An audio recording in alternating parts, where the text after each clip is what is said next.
আরজুকে kidnap করা ওই মাফিয়ার লোকদের আস্তানায় খুঁজে পেল কিঙ্কর এবং অপর তাই তো সুযোগ বুঝে আরজুকে যেখানে বেঁধে রেখেছিল সেখানে গিয়ে হাজির হয় কিঙ্কর এবং আরজুকে দেখে কিঙ্কর কান্নায় ভেঙে পড়ে।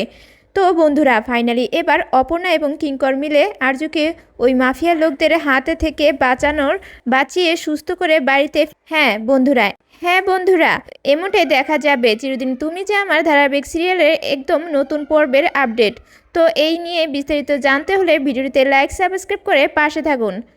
অপর্ণাকে কিঙ্করের লোকজন কিডন্যাপ করে নিয়ে যায়। তারপর অপর্ণা গাড়িতে বসে থেকে বলতে থাকে, এসব কি কিঙ্কর স্যার? তখন কিঙ্কর বলতে থাকে, সবই বুঝতে পারবেন। তারপরে কোনো একটা জায়গায় গিয়ে কিঙ্কর অপর্ণাকে বোঝায় যে তুমি যেটা ভাবছো সেটা সত্যি, আর্য বেঁচে আছে, আরও মরেনি, তোমাকে ফাঁসানো হয়েছে। আর দ্বিতীয় কথা হচ্ছে আর্যকে কিডন্যাপ করা হয়েছে, সে মহা বিপদে আছে। আমি তো বুঝতে পেরে গিয়েছি কারা এই কিডন্যাপ করছে। এই কিডন্যাপের সঙ্গে জড়িত আছে মীরা নিজেও।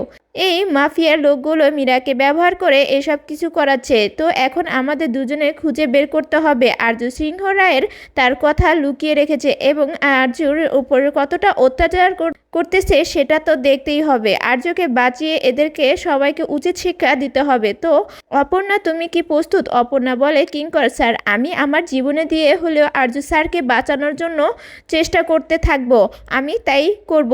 সিঁদুরের দাম আছে, আমার সিঁদুরের জুড়ে আরজু স্যারকে ফিরে আসতেই হবে। এই কথাগুলো বলে কিঙ্কর অপর্ণা আর্যকে সেখানে লুকিয়ে রেখেছে সেই ডেরার সঙ্গে পেয়ে যায়।